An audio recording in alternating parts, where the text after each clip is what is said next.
진행하도록 하겠습니다. 그러니까 앞서에서는 개인정보가 뭔지를 이해하기 위해서의 어떤 숲을 봤다라고 한다면 이제는 개인정보가 그럼 뭐냐라고 하는 것을 정확하게 알기 위해서 나무를 보는 시간을 갖도록 하겠습니다. 개인정보라고 하는 것에 대한 개념은 앞서 이제 설명드렸다시피 이렇게 좀 구분할 수 있는데 저는 뭐 일반 개인정보라고 해버리게 되면 이제 민간 정보가 포함되지를 않거나 하기 때문에 제 강의의 편의를 위해 가지고 전체적으로 큰 틀에서의 강의의 개인정보는 이런 개인정보보호법 2조 제1호의 감옥, 남목, 다목으로 구성되되 개인정보보호법 감옥의 식별정보 그리고 남목의 식별 가능 정보를 제가 편의상 협의의 개인정보라 변명을 하고 이 협의의 개인정보에 대해서 이제 살펴보는 시간을 좀 우선 갖도록 하겠습니다.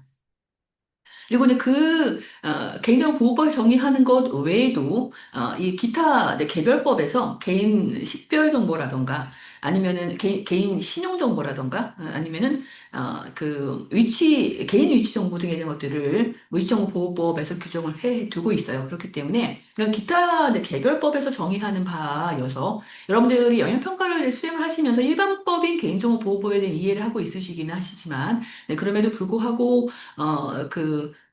저희 생명윤리법에 따른 어떤 운영을 위한 영유평가를 수행하러 가시거나 보건복지부 산하의 어떤 곳에 아니면은 금융위원회 산하의 어떤 그 금융기관 등의 영유평가를 수행하러 가신다라고 할 경우에는 신혼정보법에서는 뭐라고 정의하고 있지? 아니면은 너무 감사합니다. 7페이지 내용을 딱 안내해 주셨는데요. 채팅창을 보시고 같이 좀 봐주시면 좋겠습니다. 제가 7페이지에 해당 그림을 넣어놨습니다. 너무 감사합니다. 네. 성준문이 너무 감사합니다. 그래서 기타 개별법에 규정된 바가 있어요. 그렇기 때문에 기타 개별법에 규정된 것까지를 이제 포함해서 최애 강의의 개인정보라고 제가 이름을 강의 편의상 두고 있기 때문에 여러분들께서 혹시 영역평가를 수행하러 가신다라고 한다면 일반법에서 정의하는 것 외에 개별법에서 뭐라고 정의하고 있지라는 것들을 좀 같이 좀 비교하셔가지고 좀 살피셔서 영역평가를 수행해 주시면 좋겠다 이런 부탁을 드립니다. 이따가 이책 강의의 개인정보에 대해서는 지금 다시 설명드리도록 할게요. 우선은 협의의 개인정보에 대한 개념을 살펴볼까 하는데 저희 강의 이제 규례상으로는 그 강의 규칙으로는 4페이지서부터라고 봐주시면 좋을 것 같아요. 4페이지서부터 의 설명이면서 엄밀한 의미는 8페이지를 좀 봐주시면 좋겠습니다. 그 감사합니다. 조영준님께서 다음 페이지에 있다라고 하는 설명해 주셨는데, 맞습니다. 지금 4페이지부터 8페이지까지가 해당 내용이라고 봐주시면 좋을 것 같은데요. 우선 살아있는 개인에 관한 정보 이 중에 살아있는에 대해서 좀 접근을 해보도록 하겠습니다.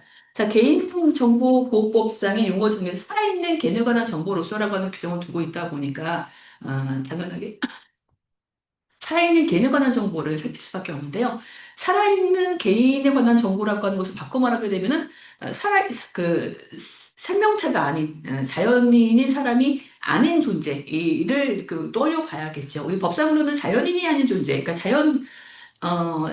자연인이라고 한다면, 살아 숨쉬는 사람을 말합니다. 그래서 살아 숨쉬는 자연인에 관한 정보여야 하는데, 이 자연인에 관한 정보가 아닌 경우로는 크게 두 가지가 있는 거죠. 하나는, 법인이나 단체에 관한 정보가 있고요. 또 하나는 죽은 자에 관한 정보일 겁니다. 그래서 우선은 법은 명확하게 살아있는 개인에 관한 정보다라고 하는 것을 두고 있다 보니까, 법인이나 단체에 관한 정보는 배제가 되게 됩니다. 그래서 법인이나 단체에 관한 어떤 주소지라던가 뭐 영업 비밀이라던가 아니면 뭐 그 자본의 규모라든가 주가 등에 대한 것들은 우리 개인정보보호법의 대상이 아니죠. 데이터이긴 하지만 데이터일지라도 그 개인에 관한 데이터는 아니라고 본다는 거죠. 그래서 질문 드리도록 할게요. 그렇다고 한다면 임원 진의 성명, 그 사람의 직위, 그 사람의 전화번호는 임원의 전화번호, 주소, 연락처는 개인정보에 해당할까 해당하지 않을까요? 해당한다 1번, 해당하지 채팅창에 남겨주시면 감사하겠습니다.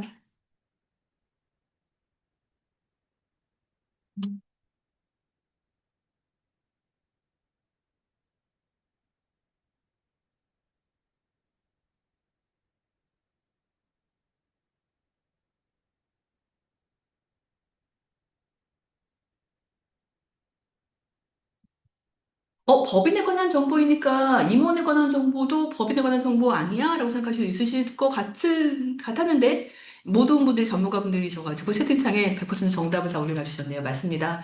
임원도 결국 살아있는 자연이 있는 사람이기 때문에 임원의 성명, 연락처, 주소 등은 다 개인정보에 해당하게 되죠.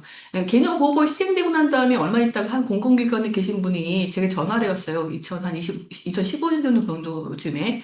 한 공공기관에서 법인들 대상으로 해서 대표자하고 임원진들의 서명 연락처를 모노화하려고 하는데 이건 개인정보 파일이 아니지 않느냐라고 하는 질문을 해오셨는데 아니다. 그건 개인정보에 해당한다라고 하는 설명을 제가 드렸었거든요. 근데 그때 당시 약간 좀 뭔가 오해가 있으셔가지고 왜냐하면 법인의 대표자의 성명들이 당연히 쓰이던 때다 보니까 그 개인정보가 아닌 거 아니야라고 는 오해를 많이 하셨었는데 개인정보이다. 하지만 우리 개념보호법 15조 제1항 1호에 따 2호에 따를 때 법률에 특별한 규정이 있거나 법률에서 의무전처리가 필요한 경우에 그 대표자의 성명이 그 2호에 근거해서 사용되는 것이지 개인정보가 아니기 때문에 사용되는 것은 아니다. 이렇게 설명드렸던 기억이 있거든요.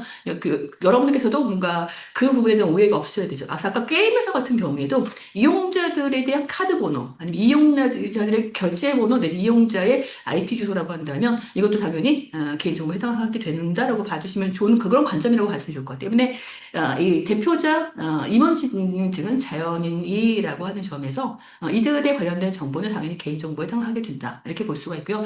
여기서 말하는 법인의 단체에 관한 정보는 그 영업소의 주소나 회사의 전화번호, 부서의 전화번호 등 이런 것들이 해당되게 된다라고 봐주시면 되고 그들이 갖고 있는 어떤 기밀이나 비밀은 영업비밀보호법 등의 적용을 받게 되는 거지 개인정보 보호법에 적용을 받는 것은 아니다. 이렇게 볼 수 있습니다.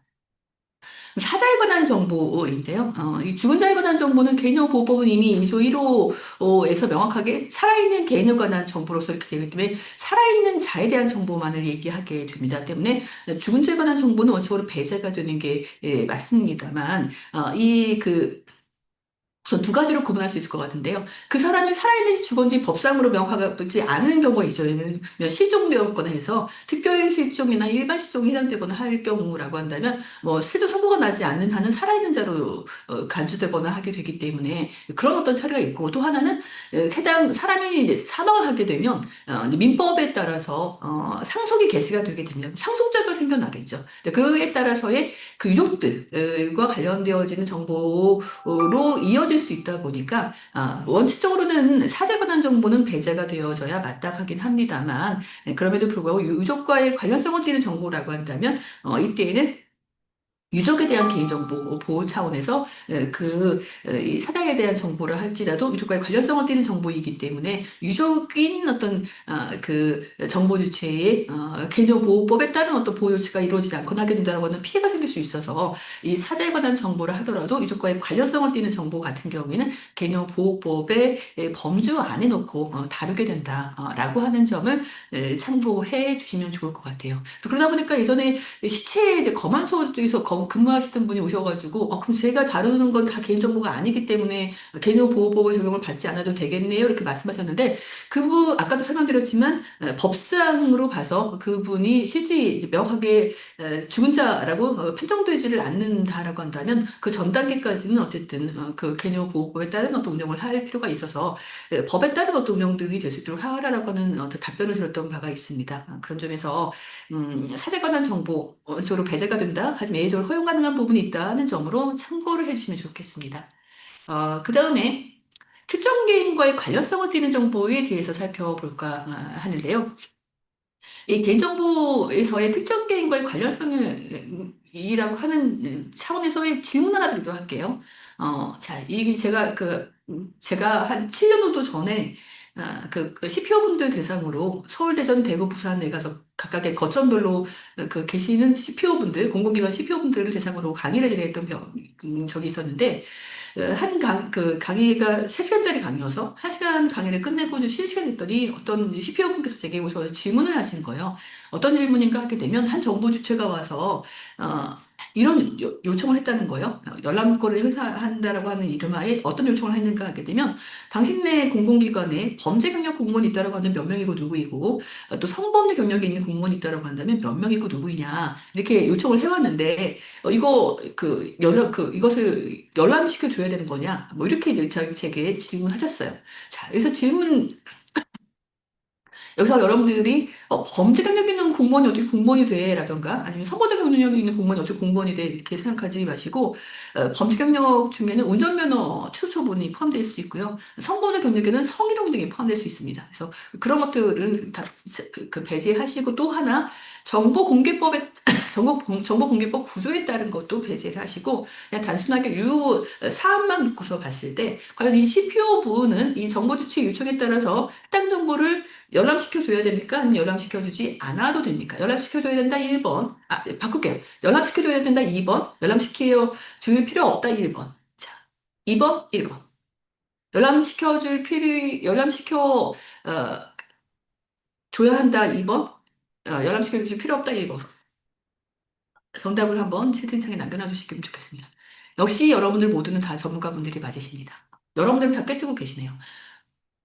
여기서의 그 정보 주체는 누가 되는 건가요? 저희 특정 개인이라고 봤을 때 그 특정 개인에 해당되는 그 정보 주체는 누가 되는 건가요? 여기 이렇게 신청을 한 이 정보 주체가 아니라 만에 하나 있다라고 한다면 범죄 경력이 있는 그 공무원이 정보 주체가 되고 또 만에 하나 있다라고 한다면 성범죄 경력이 있는 그 공무원이 정보 주체가 되는 것이기 때문에 이 여기서 말하는 이 정보 주체, 제게 질문하셨던 이 정보 주체, 그분이 말씀하셨던 이 정보 주체는 정보 주체가 아니라 오히려 이 실질적인 어떤 범죄 경력이 있는 공무원이나 성범죄 있는 공무원에게는 오히려 이 정보 주체라는 사람이 정보 주체가 되는 게 아니라 국민으로서의 어떻게 보면은 제3자가 되게 되는 구조여서 이 정보 주체라고 지금 표기해 놓은 이 사람에게 만약에 CPO 분께서 정보를 공개하거나 알려준다라고 한다면 개인정보보호법 18조에 따른 어떤 그 근거가 18조 제2항 각호에 따른 어떤 근거가 없거나 하게 된다라고 한다면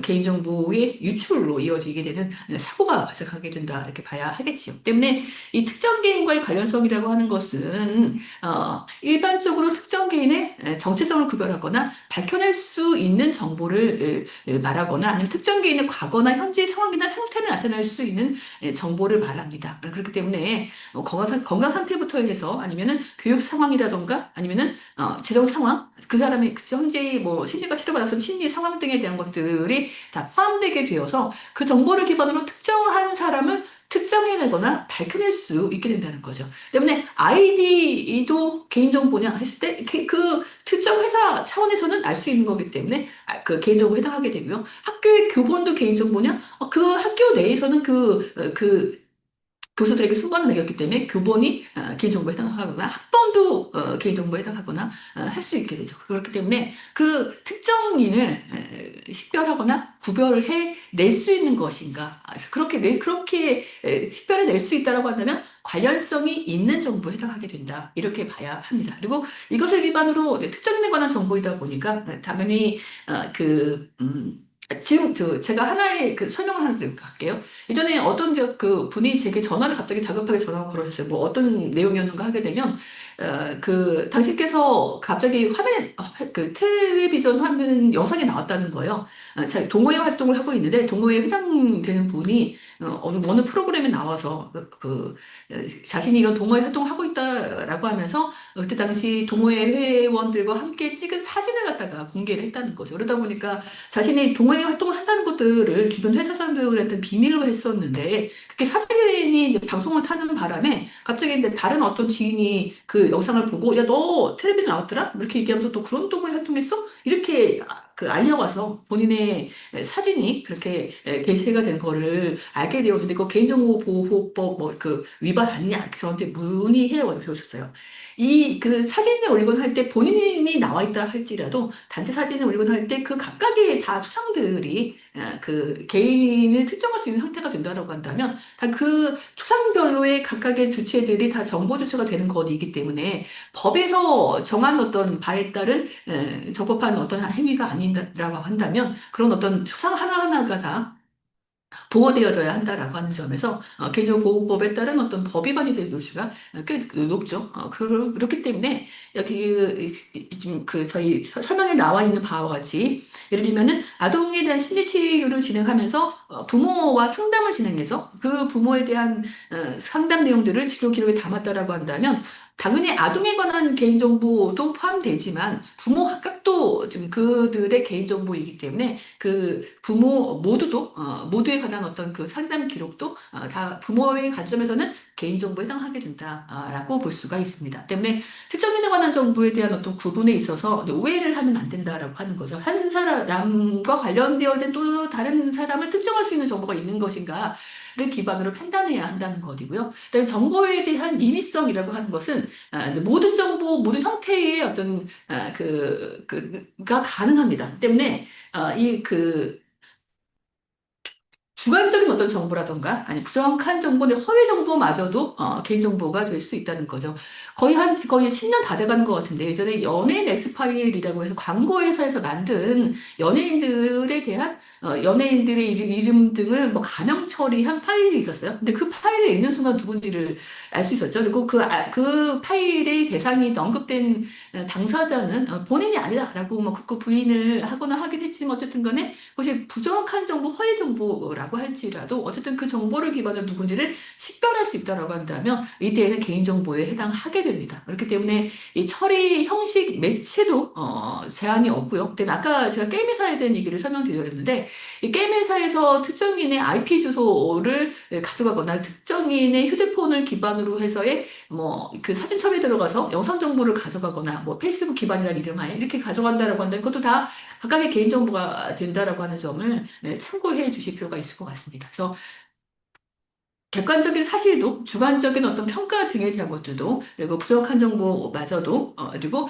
그 처리 형식 자체도 제한이 없고 이것이 그림 형태이든 숫자 형태이든 뭐 등등등 해서 아니면 심지어는 음성마저도 그 사람의 목소리를 듣는 순간 누군지 식별할 수 있다라고 한다면 그 음성마저도 개인정보가 될 수 있는 것 이렇게 좀 봐주시면 좋을 것 같아요. 그런 점에서 가장 중요한 바로 식별 가능성입니다. 과연 특정한 개인을 식별할 수 있는 정보인가인 건데요. 저희가 그 가명 정보를 처리하거나 해도 제일 식별을 이제 금지토록 하는 것도 특정인을 알아볼 수 있게 되거나 하는 것들을 방지하기 위한 것이죠. 때문에 이 식별 가능성은 그런 순간 상당히 큰 의미를 갖습니다. 때문에 이 그 정보의 어떤 결합, 조합을 통해서 특정 개인을 구분 또는 구별하는 것이라고 한다면 식별 가능성이라고 하는, 로 식별 가능하다고 봐야 할 것 같은데, 대신 여기서는 보통은 판단의 기준은 개인정보 처리자, 그 업무를 처리하는 자의 입장에서 봤을 때 이것이 과연 식별 가능한 것인가에 대한 것들을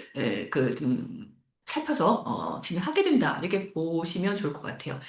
그런데 그럼에도 불구하고 이럴 처리자의 입장이기는 하지만 해당 정보가 공개가 되어져서 그 처리자가 내놓은 공개한 정보와 사회적으로 떠도는 어떤 정보들 간의 결합을 통해 가지고 누군지를 식별할 수 있다라고 한다면 이때에도 조금 더 확대해서는 그 개인의 식별 가능성이 좀 높을 수 있기 때문에 보다 좀 안전한 어떤 조치가 필요하다 이렇게 볼 수 있어서 제가 그 부분에 대한 것들은 제 소회단에서 적어놓은 부분이 있거든요. 나중에 한번 좀 읽어봐 주시면 좋겠습니다.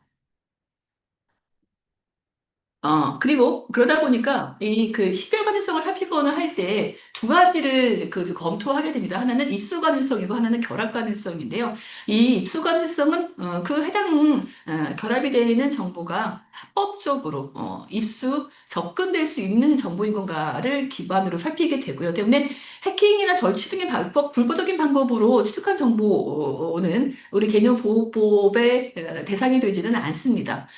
그것은 오히려 법에 따른 처벌과 그렇게 뭐 해킹 등에 따른 어떤 정보들은 삭제, 파기되는 게 맞죠. 그렇기 때문에 이 입수 가능성은 합법적으로 접근, 입수할 수 있는 정보에 한한다라고 보고 있고요.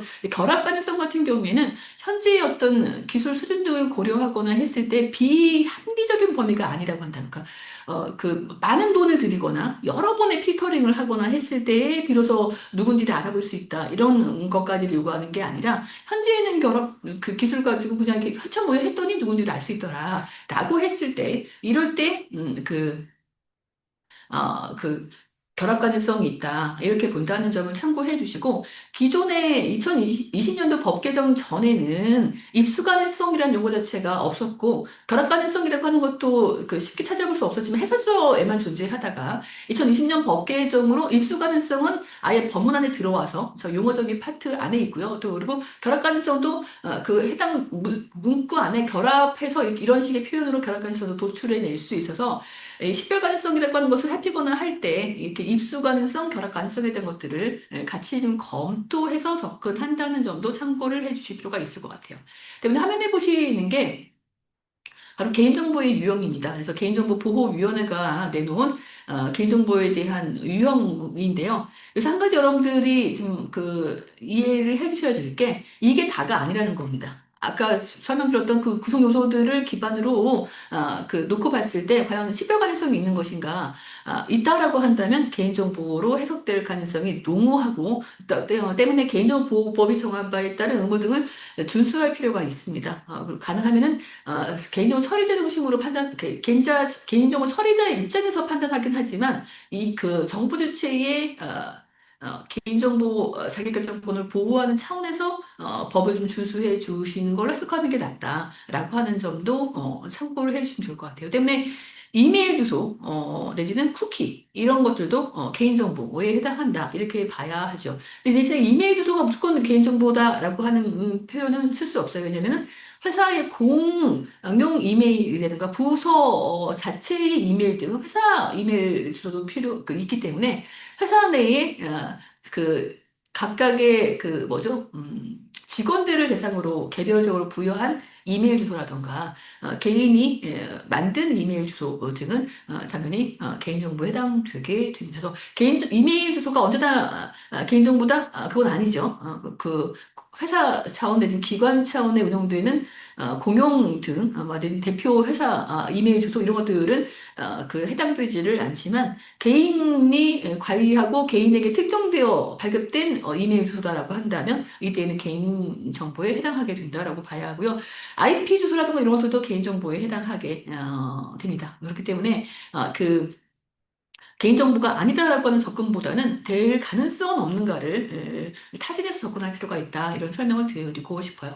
그리고 여러분들께서는 이 등급 분류에 따라 가지고 영인평가를 다음번에 수행을 하시게 될 것이어서 각각의 위험별, 요즘 뭐 위험별 그 대응 방안 등에 대한 접근 법을 활용을 해서 거기에 대한 그 각각의 위험별로에서의 보호에 대한 강도를 달리 가져가기는 하는데 이렇게 좀 이게 등급 분류를 통해 가지고 각각의 접근 방법론 등을 달리 가져가기도 합니다. 이거는 자세한 내용들은 그 내일 오후부터 진행되는 그 기술 파트의 강의 내용을 참고해 주시면 좋을 것 같습니다. 화면에 보이는 게 다 뭔가 하게 되면은 다 개인정보라고 개인정보보호위원회가 판단한 거됩니다. 대신에 차량 등록번호 같은 경우에는 일반적으로는 자동차의 소유주라든가 운전자를 명확하게 그 번호를 보는 순간 알아낼 수는 없기 때문에 개인정보라고 보지는 않습니다. 않지만 그럼에도 불구하고 예외적으로 아까 설명드렸지만 백화점 그 주차장 이용 회원이라던가 아니면은 그 국토교통부 지자체 등에서 경찰관이 어떤 교통 단속이라던가 아니면은 주정차 위반 차량 등을 점검하거나 할 때 차량 번호를 그 활용한다라고 하게 되면 이미 그 자동차의 소유주가 누군지 이 등에 대한 것들을 확인할 수가 있기 때문에 이럴 경우에는 그 개인정보에 해당한다라고 봐서 과연 그 해당 정보가 개인정보보호 2조 제1호 남목에 따라서의 식별 가능 정보인 건가에 대한 것들의 판단은 좀 필요하다라고 하는 점을 참고해 주시면 좋을 것 같아요. 때문에 개인정보 하게 되면 여러분 머릿속에는 식별정보, 성명, 주민등록번 영상과 같은 식별정보, 그리고 식별 가능 정보, 다른 정보와 쉽게 결합해서 누군지를 특정할 수 있는 식별 가능 정보로 분류가 되게 되고 거의 대부분의 그 데이터들은 이 식별 가능 정보에 포섭될 가능성이 꽤 있기 때문에 일리에 따른 어떤 면밀한 어떤 검토는 여러분들이 좀 잘 판단해서 해보시면 좋겠다. 이런 설명을 드리고 싶고, 부탁드리고 영향평가를 수행하고 날 때 그 해당 기관에 내지는 그 회사에 있는 직원 말에만 집중하셔서는 안 되고, 왜냐면 그분들은 가능하면은 좀 뭔가 비껴나가기를 원하기 때문에 자체적으로 판단한 것에 근거한 저희 이 시스템은 개인정보가 없고요. 이 시스템만 봐주시면 돼요. 이렇게 하는 어떤 말에 대해서 정말 개인정보가 없는가에 대한 것들을 한 번쯤은 점검해 보실 필요가 있다고 설명을 드리고 싶어요. 그래서 지금 이러한 사연해 보시는 것들도 개인정보에 해당한다라고 봤던 것인데 특히 휴대전화번호 뒷자리 같은 경우에는 그 휴대전화번호 뒷자리만 가지고는 개인정보를 할 수 없지만 어느 부서의 휴대전화 뒷자리 번호 어느 뭐 조직의 뭐 그 휴대전화 번호 뒷자리 번호 이렇게 되게 좀 다른 정보가 결합해서 그 개인정보가 될 가능성이 있기 때문에 그런 부분들을 참고해주고 그리고 또 그 태아의 초음파 동영상 같은 경우에도 임산부의 개인정보에 해당한다라고 하는 개인정보 보호위원회의 그 결정이 있다는 점을 참고해 주시면 좋겠습니다. 이제는 최광의 개인정보에 대해서 제가 설명드릴까 하는데, 이 신원정보법에는 이렇게 지금 보시는 바와 같이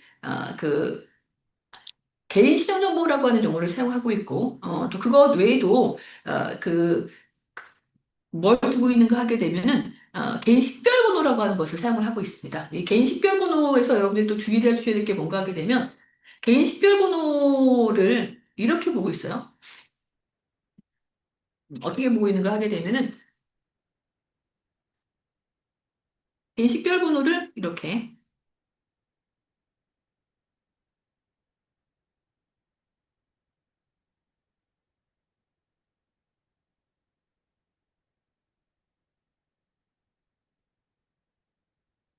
이게 뭐하고 닮아 있나요? 보시면은 이게 뭐가 닮아 있는가 하게 되면 고유 식별번호와 닮아 있죠. 그쵸? 고유 식별번호와 닮아 있는데 이 고유 식별번호에서의 저희 개념보호법 시행령 19조 상으로는 고유 식별번호가 여기까지죠. 이렇게 여기까지인데 이 국내 거소 신고번호는 없습니다. 근데 신용정보법상의 개인 식별번호에는 국내 거소 신고번호가 포함되게 되어서 이 개인 식별번호 같은 경우에는 정보지수의 동의를 기반으로 하거나 법령에 근거해서 개인정보를 처리할 수 있도록 하는 규정을 주고 있어요. 그러다 보니까 주민등록번호도 신용정보보호법에 따를 때에는 동의 대상이기도 하고 이 법령에 따라서의 처리도 가능하기는 합니다. 그런데 이것을 이제 오해하셔가지고 이것을 신용정보법은 신용평가 회사 등에게만 적용되게 됨에도 불구하고 신용평가 회사 등이 아닌데 이걸 가졌다가 주민등록번호를 동의받거나 하는 식으로 서식을 갖다가 활용하는 경우가 있는데요. 이거는 안 됩니다. 이거는 신용평가 회사 등에게만 신용정보법이 적용되게 되는 구조이지 신용평가 회사 등이 아닌데 신용정보보호법에 따른다라고 하는 자체 판단으로 고유 주민등록번호를 동의받아 처리하도록 설계하거나 하게 된다라고 한다면 개인정보 보호법을 위반한 것이 되게 되니까 이 점도 좀 참고해 주시면 좋겠다 이런 부탁을 드립니다.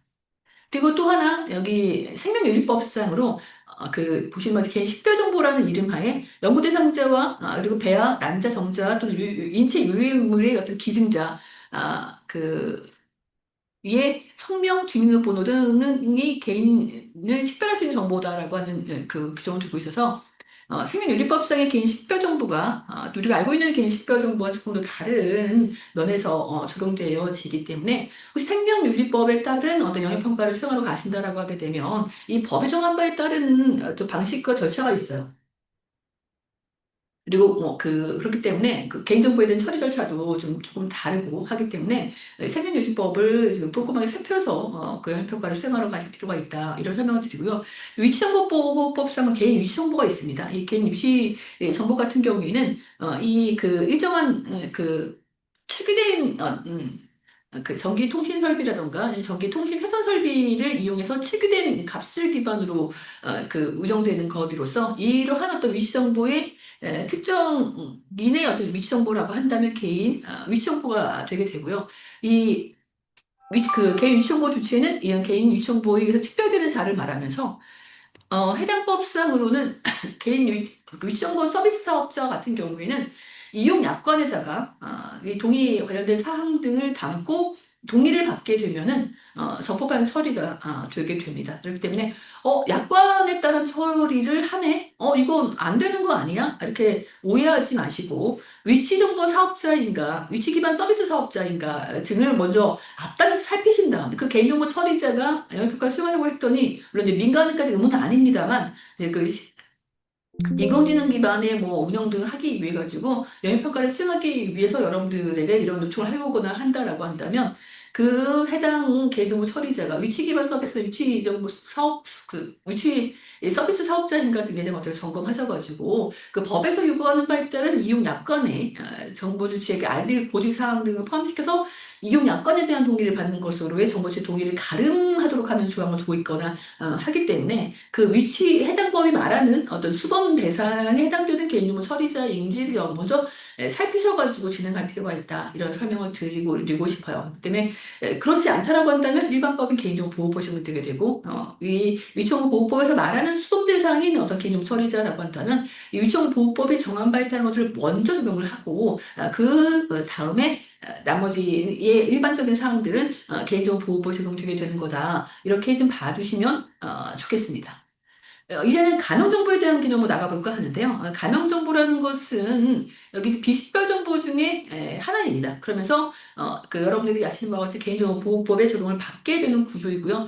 이 비식별 정보 중에 익명정보는 개인정보보호법에 적용을 받지 않게 되는 구조가 되게 되죠.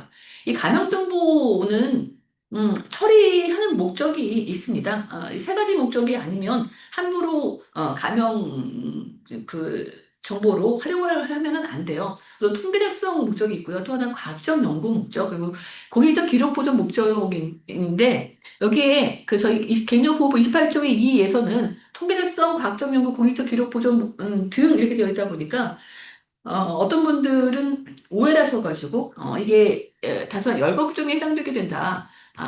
때문에, 여기에 대한 어떤 세 가지 외에 플러스 알파의 것들도 그 운영할 수 있다라고 하는 오해를 하셔서, 당시 이게 한창 이 법이 시행되고 난 다음에 얼마 있다가 어느 공공기관에 계신 분께서 저한테 자문을 요청을 하시면서 이거 말고 다른 어떤 그 목적으로 가면 정보를 처리하려고 하는데 여기에 대해서는 설계해달라고 하는 요청을 저한테 하셨었는데 이 법 규정 사항으로 뭐 이게 그 A, B, C 등 이렇게 되어 있다라고 해서 A, B 어떤 규정들은 A, B, C 외에 플러스 알파의 것들 뭐 E부터 Z까지의 것들을 다 쉽다라고 해석할 수 있는 것은 예시 규정이고요. A, B, C 등이라고 되어 있지만 A, B, C 외에는 안 되는 것을 우리 열거 규정이라고 얘기를 하는데 지금 이 통계자성 과학적 연구 공익적 기록 보존 목적은 말 그대로 열거 규정이어서 이 세 가지 외에는 안 됩니다. 현재로. 왜냐하면 이게 국민의 개인정보를 기술 발달을 국가 발전과 기술 발달을 위해서 동의 없이 처리하도록 하는 예외적으로 만든 규정이다 보니까 가능하면은 이것을 뭐랄까요? 약간 좀 보수적으로 해석을 할 필요가 있고 특히 시민단체의 좀 반발도 있을 수가 있다 보니까 해당 내용을 해석하거나 할 때 이 세 가지 목적 외에 등이라는 것을 기반해가지고 확대해서는 안 되고요. 확대한다라고 한다면 대통령 영단에서 뭔가 등을 기반으로 확대하거나 해야 할 텐데 이런 경우에도 시민단체와의 협의 등이 필요하다. 그래서 국민들의 좀 수긍이 필요하다라고 하는 점을 참고해 주시면서 이 세 가지 목적에 한해서 처리가 되는 것이라고 봐주시면 좋을 것 같고요. 이 그 정보라고 하는 것에 대한 가명 처리 자체가 개인정보의 일부를 삭제하거나 일부 또는 정보를 대체하는 등의 방법으로 추가 정보 없이는 특정 개인을 알아볼 수 없도록 처리하는 것이다 보니까 이렇게 보시는 바와 같이 일부를 대체하거나 전부를 대체하거나 아니면 일부를 삭제하거나 하는 방식으로 특정 개인을 알아볼 수 없도록 처리하는 데 방점이 있습니다. 그러다 보니까 제시별 가능성이 있는가 여부가 상당히 관건일 수밖에 없다라고 하는 점을 참고해 주시면서 또 하나는 그런 정보가 다시 또 복원되도록 하는 것은 아닌가라고 하는 이 두 가지의 것을 이 가명정보 관련돼서는 점검할 필요가 있다라고 하는 점을 참고해 주시면 좋겠습니다. 때문에 이 가명정보의 처리는 이 28조의 2에 따른 이용과 제공 그리고 그 각각의 다른 개인정보 처리자 간에 결합하는 가명정보의 결합이 있다라고 봐야 할 것 같은데요. 여기 지금 혼돈을 또 하시면 안 되는 게 가명정보라고 하는 것이 다른 목적으로 이용되긴 하지만 어쨌든 가명정보가 부서나 다른 부서에서 이용되게 돼서 하나의 개인정보 처리자 내에서 이용되게 될 때가 있고 또 다른 개인정보 처리자에게 제공되게 될 때가 있는데 법은 동일하게 28조 2를 기반으로 하긴 합니다만 그 개인정보 처리자가 가명정보 처리자가 되어서 해당 정보를 가명 처리해서 뭐 통계 달성이든 과학적 연구의 목적이든 공익적 기록 보존 목적이든 어쨌든 그 목적에 맞게끔 가명 처리를 해서 그것을 동일한 그 부서 내 내지는 다른 부서에 이용하게 됐을 때 어쨌든 동일한 개인정보 처리자 내에 이용이라는 점에서 그 개인정보 가명 정보에 이용이 되게 되고요. 이 만든 개인정보 가명 정보를 다른 제3자에게 줬을 때 이때도 28조 2에 근거하긴 하지만 제공에 해당하게 된다는 점을 참고해 주시면 좋겠습니다. 그리고 아예 A라고 하는 개인정보 처리자와 B라고 하는 개인정보 처리자가 갖고 있는 정보를 뭐 통계 달성이든 과학적 연구든 공익적 비록 목적이든 간에 어쨌든 그걸 가지고 결합을 한다라고 할 경우에는 이때에는 가명정보 결합이 되게 되는데 다른 개인정보 처리자 간의 정보를 결합하게 된다고 한다면 정보 주체가 그 개인정보 처리자 A라고 하는 개인정보 처리자에게만 정보를 줬는데 B라고 하는 개인정보 처리자에게도 그 B라고 하는 개인정보 처리자의 목적에 맞게끔 처리하라고 줬는데 그걸 갖다가 결합을 해버리게 된다고 한다면 개인정보 이거 좀 상당히 심각하게 침해하는 결과로 이어질 수밖에 없다 보니까 이게 결합을 하게 된다고 한다면 뭔가 안전하게 결합할 수 있도록 하는 방안이 강구되어져야 한다는 점에서 현재 28조의 3에 따라서 개인정보법 28조의 3에 따라 가지고 개인정보보호위원회 또는 중앙행정기관이 지정한 결합 전문기관이 아니면은 함부로 결합을 할 수가 없습니다. 이거 그럴 경우에는 법 위반이 되는 거다라고 하는 점도 참고해 주시면 좋을 것 같아요. 그리고 이것을 기반으로 보시는 바와 같은 가명 처리 절차를 밟게 되죠.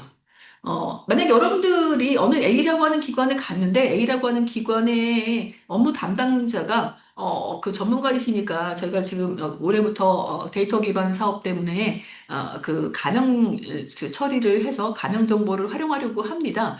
무엇부터 먼저 해야 할까요? 라고 할 때 여러분들은 뭐를 먼저 하라라고 하는 요구를 설명해 줄 수 있으실까요? 이 표에 따를 때.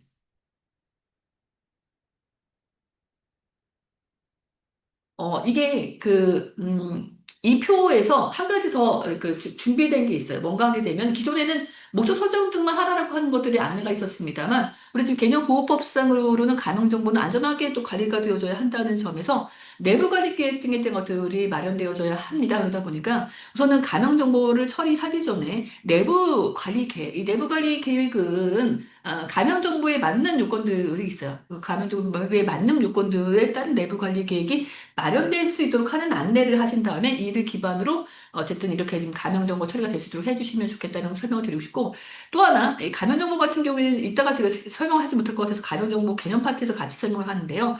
보시는 바와 같이 가명정보는 적용 제외 조문이 있습니다. 그래서 화면에 보시는 바와 같은 이런 내용들이어서 그 정보주체 이외로부터 수집하는 개인정보의 수집 출처를 통지하거나 아니면은 이용 내역 통지를 하거나 아니면 영역 양도 등에 따른 이에 따른 어떤 통지, 그리고 유출 통지, 그리고 열람, 전송 요구, 정정 삭제, 처리 정지, 그리고 2026년, 그러니까 올해 9월부터는요, 이게 법률이 개정되게 된 부분이 있어서 올해 9월부터는 이용자에 대한 통지 외에도 필요한 조치에 대한 것들 필요한 조치 관련된 내용들도 추가가 되어서 배제가 되게 됩니다. 이거는 좀 참고치 알아두시면 좋을 것 같은데요. 그래서 이런 내용들인데 이게 갖고 있는 특징이 뭘까요? 이게 통지나 정보취득 권리 행사 등과 연계가 되게 되는데 이게 다 어떤 내용들을 담고 있나요? 누군지를 식별해야지만 누군지를 이면유 감사합니다. 네. 그리고, 김보경님 감사합니다. 조용님도 감사하고요. 지금 채팅창을 보시면 제 페이지에 대한 설명을 채팅창에 남겨놔 주셨는데, 공유해주신 분들 감사합니다. 이 해당 내용들에 대한 적용을 제외토록 하고 있는 거는 해당 정보를 하려고 하게 되면은 뭐앞 단계에서 우선 누군지가 식별되어져야지만 이들에게 통지라고 하는 행위를 할 수 있다라고 하는 점에서 이 지금 법상으로는 이런 행위들에 대해서는 개인정보, 가명정보 운영을 하게 된다라고 한다면, 해당 조문이 적용되지를 않는다라고 하는 조문을 두고 있다는 점을 참고해 주시면 좋겠고, 이게 이제 헌법소원까지 갔었는데, 헌법재판소에서도 제식별 금지에 대한 규정을 두고 있고, 또 해당 조문들, 적용 제외 조문 자체가 정보 주체의 권리를 권리 보장을 위해 가지고 누군지 식별해야지만 그 행위를 할 수 있게 규정해 놓고 있는 조문들이라고 하는 점에서 오히려 식별 가능성을 배제하게끔 하기 위해서 마련된 적용 제외 조문이기 때문에 이것이 헌법에 반하지 않는다라고 하는 헌재의 결정례가 나온 바도 있음을 참고해 주시면 좋을 것 같아요.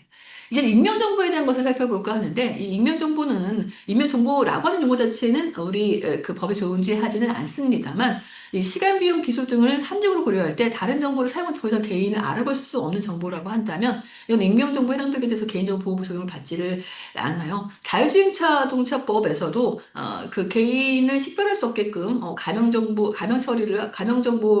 내지는 익명 처리를 하거나 하게 된다라고 한다면 개인정보 보호 적용을 받지 않는다라고 하는 규정을 두고 있기도 하죠. 그래서 이 익명정보에 해당되게 된다라고 한다면 그 비식별 정보 중에 익명정보에 해당되게 된다라고 한다면 이때에는 개인정보 보호 적용을 받지를 않는다. 대신에 익명정보가 되었을 때이기 때문에 이 되기 전 단계까지는 개인정보 보호 적용된다라고 하는 점도 꼭 기억을 해주시면 좋을 것 같아요. 때문에 신용정보법상으로는 개인 신용정보에 대한 것들을 익명정보화하게 되었을 때 적정성을 판단하도록 하는 것을 법률단에 두고 있기도 하죠. 우리는 그냥 58조 2로 익명정보에 해당하게 되었을 때는 개인정보 보호 적용을 하지 않는다라고 하는 규정을 두고 있어서 이후에 GDPR의 규정과 좀 유사한 부분을 우리도 두고 있다라고 하는 점을 참고해 주시면 좋겠습니다. 그리고 이제 익명 정보인가 여부를 판단하는 기준이 여러 가지가 있을 수 있는데, 아까 저기 이 가명 정보는 식별 가능성, 복원 가능성이 없어야 되고, 여기에 기반해서 익명 정보 같은 경우에 당연히 식별 가능성, 복원 가능성도 없어야 되는 건 너무나 당연하고, 여기에 특정 가능성, 내지는 추론 가능성, 연결 가능성까지도 없어야 됩니다. 그래서 해당 정보를 가지고 누군지를 추론하거나, 누군지를 특정할 가능성이 있거나, 해당 정보와 연계되어서 누군가에 대한 것들의 어떤 그 정보 주체를 해당 데이터셋에 근거해서 알아볼 수 있거나 하게 된다라고 한다면 이때는 재식별 위험이 높은 것이기 때문에 여기에 대한 적절한 조치를 할 필요가 있다라고 하는 점을 참고해 주시면 좋을 것 같아요. 이제는 그 밖의 주요 용어에 대한 것들을 살펴보고자 하는데요. 우선은 개인정보의 처리입니다. 개인정보의 처리는 우리 개인정보보호법상의 2조에 규정된 것으로서 보시는 바와 같이 저희 강의 교재로는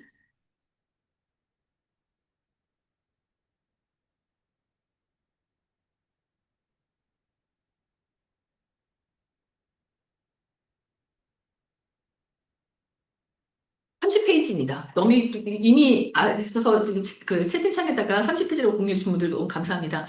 30페이지를 보시게 되면 해당 저희 그 PPT 화면과 동일한 내용들에 대한 것들이 설명되어져 있는데요. 이 처리라고 하는 것은 보시는 것이 수집, 생성, 연계, 연동, 기록, 저장, 보유, 가공, 편집, 검색, 추적, 정정, 복구, 이용, 제공, 공개, 파기, 그 밖의 이와 유사한 행위가 다 포함되게 됩니다. 특히 이 연계 연동 같은 경우 2014년도 법 개정으로 포함되게 된 것이어서 이전에 있던 법문상으로는 포함되어 있지는 않는데 여러분들은 이미 다 법을 현행하고 계시기 때문에 이 내용은 크게 문제가 되지 않으리라 생각을 해요. 여기에 보시면 위탁, 위탁이 있을까요, 없을까요?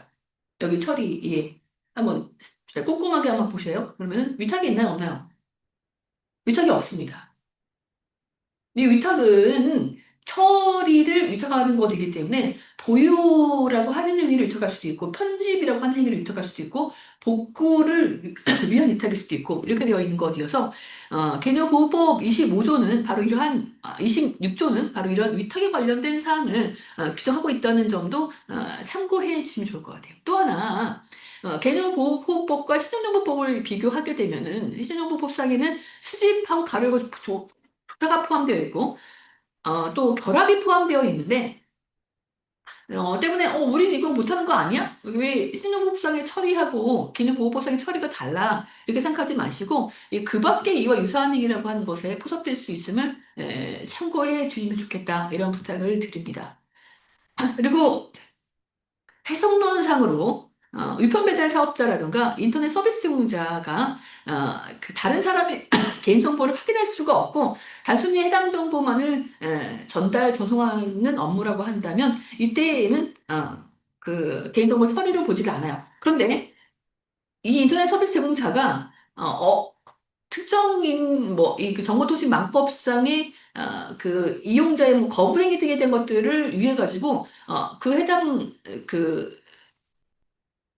루트를 타고 접근을 해서 어떤 정보를 삭제하거나 하는 등의 열람 등에 대한 행위 등을 이런 식의 어떤 행위 등을 검색이라든가 이런 행위들을 할 수 있다고 한다면 이때는 처리로 봐야 합니다. 그래서 아예 개인정보를 다루지는 않고 그냥 전송만 해주거나 하게 된다고 한다면 그냥 무르듯이 가는 어떤 그 파이프 라인에 물이 흘러가는데 파이프 라인 밖에 있는 자가 그 파이프 라인 안에 있는 어떤 정보도 볼 수 없듯이 개인정보를 그가 그냥 그 흐름상 처리가 될 뿐, 그러니까 흐름상 흘러갈 뿐, 인터넷 서비스 사업자가 그 해당 흘러가는 데이터 흐름에 관여하거나 해서 뭔가를 볼 수 없다라고 한다면 이때의 개인정보 처리자로 보지를 않는 것이지 만에 하나라도 관여를 해서 뭐 검색이든 뭐 등등등 행위를 할 수 있거나 심지어는 그 안에 흐르는 정보들을 기반으로 가져다가 뭔가 인공지능 학습에 쓴다라고 한다면 이때에는 개인정보 처리자가 됨을 참고해 주시면 좋을 것 같아요. 이후에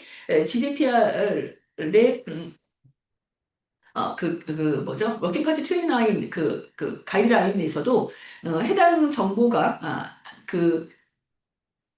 그 인터넷 서비스 사업자 등이 해당 뭐 예를 들면 클라우드 뭐 서비스 등 이런 사업자 등이 해당 정보에 대한 것들을 전혀 다루지 않고 그냥 흘러가게끔 놔둔다라고 한다면 당연하게 그 컨트롤러로 볼 수 없지만 이것을 뭐 인공지능 학습 등을 쓰든 또 다른 목적으로 활용을 한다라고 한다면 이제 컨트롤러에 해당한다라고 하는 해석을 하고 있음을 참고해 주시면 좋겠습니다.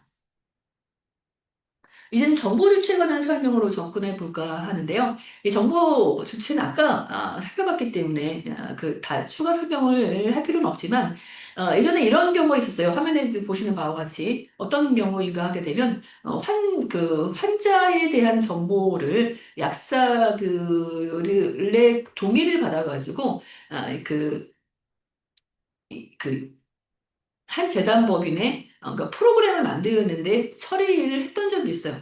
이랬을 때 이제 그 해당 프로그램을 만드는 이제 어, 사업 주체들은 약사의 동의를 받았기 때문에 해당 그 개인정보의 처리는 적법하다라고 하는 주장에서 이 정보의 주체는 약사가 아니라 해당 그 환자들 그 병명을 갖고 있는 그 환자들이 정보 주체에 해당한다라고 하는 판결을 내놓은 바 있음을 참고해 주시면 좋겠습니다. 이제는 개인정보 처리자 넘어가 보도록 할게요. 개인정보 처리자는 그 개인정보 파일을 운영하기 위하여 스스로 또는 다른 사람을 통해 개인정보를 처리하는 공공기관, 법인, 단체, 개인을 말합니다. 때문에 공공기관 그 각각 내지는 법인 그 각각, 단체 그 각각 그리고 이 여기서의 개인은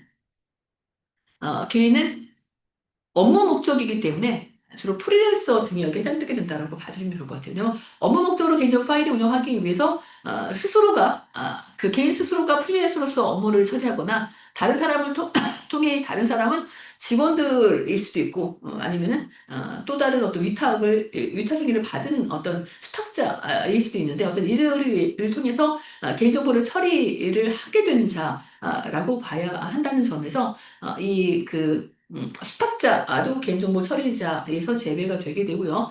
그리고 사적인 어떤 행위, 업무 목적이 아닌 사적인 행위를 하는 개인도 제외가 된다라고 봐야 합니다. 대신에 그 개인이 사적인 업무를 한다라고 한다면, 사적인 업무를 업무 목적으로 뭔가를 한다. 예를 들면은 A라고 하는 회사에 소속되어 있는 가라고 하는 직원이 A라고 하는 회사 입장에서는 취급자이지만 밤에는 그 유튜버로서 활동을 해요. 이럴 경우에 밤에 유튜버로서 활동하는 가라고 한다면 이때에는 여기에 해당되게 되는 구조가 되게 된다라고 봐주시면 되죠. 그래서 이 업무 목적이 있어야 하고요. 그리고 개인적 파일을 운영하기 위해서 스스로 또 다른 사람을 통해서 개인정보를 처리하는 자라고 하는 점을 참고해 주시면 좋을 것 같습니다. 어, 그리고 이후에 GDPR에서는 우리 개인정보 처리자와 유사한 개념의 컨트롤러를 두고 있고, 그리고 수탁자와 유사하게 프로세서라고 하는 개념을 두고 있습니다. 그리고 이제 공공기관은 저희 그 보시는 바와 같이 이렇게 국회 법원 헌법재판소 중앙선거관리위원회 이 그룹을 잘 봐두세요. 이 그룹은 나중에 저희 헌법기관으로서 제가 헌법기관이 바라는 규칙을 말할 때 그 헌법기관에 해당되게 됩니다. 물론 이 그 중앙행정기관도 헌법기관이 아니라는 얘기는 아닙니다만 그 중앙행정기관 등을 제외한 헌법기관을 얘기할 때 바로 여기에 해당되게 된다라고 봐주시면 되죠. 그리고 개인정보 파일인데요. 개인정보 파일부터는 저희 10분 쉰 다음 해도 될까요, 여러분들? 네, 그럼 저희 10분 쉰 다음에 11시 2분부터 해서 그 3교시 진행하도록 하겠습니다. 10분 쉬겠습니다.